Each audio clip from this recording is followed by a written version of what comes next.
Senator Lujan. Well, good morning, Mr. Chairman. Thank you for holding this hearing as well, and to our ranking member and to his staff. Thank you all so much and for being here, everyone. I want to talk about New Mexico a bit and through the lens of my home state. And I'm going to do this by talking about specialty crops. Specialty crops matter to economies, to the fabric of community, to culture. And in New Mexico, our chili products and chili peppers, which are the best in the world, the best in the country. And if Governor Polis is watching from Colorado, just want to remind him that their chili seed came from New Mexico. But that aside, the question that I have is looking at the value of impacts due to climate, but on specialty crops like chili in New Mexico. The value of these peppers go far beyond their economic value. As I just said, from a cultural perspective, a traditional perspective, the tourism aspects associated with what one of the key parts of our state that makes us so unique. Now, my question to you, Ms. Fulton, is yes or no, doesn't a full cost accounting of the damages that climate change is causing to supply chains go beyond numbers like GDP and export value? Yes, Senator. With the chili crops in New Mexico being a uniquely New Mexican specialty crop that supports not only the agricultural sector, but so many aspects of the state's economy, tourism, restaurants, and all the rest. How does the United States make our supply chains resilient when considering specialty products that cannot be replaced as a result of what we're seeing with these heat conditions, less water, the drying of rivers, reservoirs, whatever it may be? Yeah, Senator, thank you for the question. It's one of those wicked problems, right? You can't take the traditional route of saying alternative product. Colorado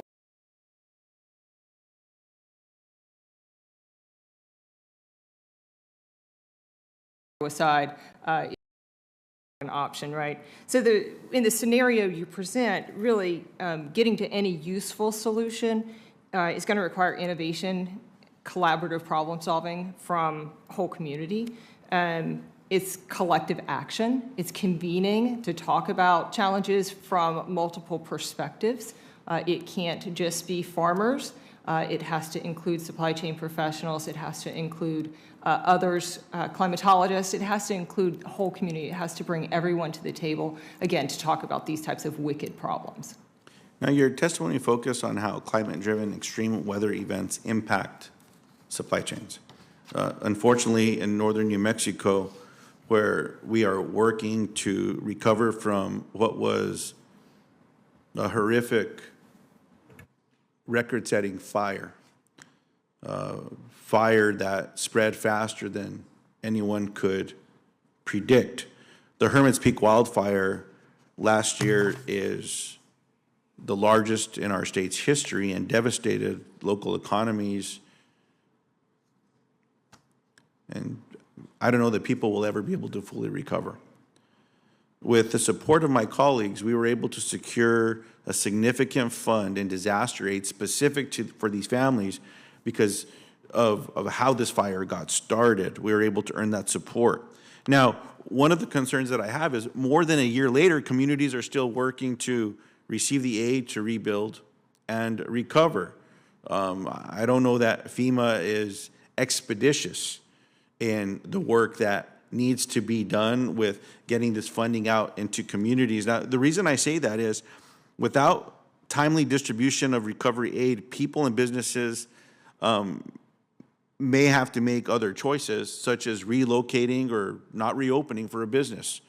When this happens, there is no supply chain to rebuild. It's completely gone. So my question, Ms. Fulton, is yes or no, should the government disaster recovery programs recognize the fragility of local economies and supply chains and how to implement their aid programs? Yes, Senator.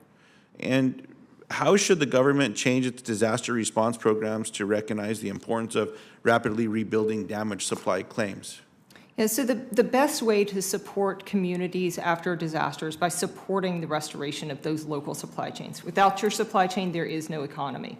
And so I cited a National Academies report that talks about ways to how government can assist, getting out of the way, number one, rapidly funding restoration activities, reducing impediments to businesses so that they can reopen, so that community members have places to go and gather and work and live together. I do believe that there has been positive progress in this regard. The National Academies report that I cite is one document. There's a FEMA supply chain resilience guide, which is also another important document that's been published within the past 5 years. But I also worry that as the post-pandemic surge in supply chains wane, we get kind of back to normal. And I don't know if we'll ever be at normal. We're going to forget how important those local community supply chains are.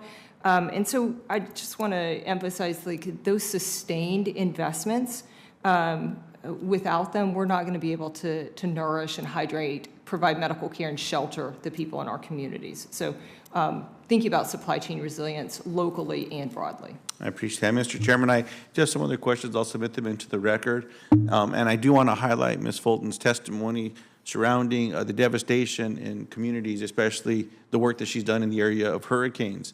Out west, we see all the debate around the Colorado River right now with the lack of water flow. The Rio Grande, which flows in New Mexico, is going dry in some areas as well. And I say that just to remind us of the comprehensive nature, east to west, from sea to shining sea across the country, how different natural disasters are impacting all communities, but the devastation that we're all witnessing. Thank you again for this hearing, Mr. Chairman. Thank you, Senator Lujan, and Senator Kennedy, you're up.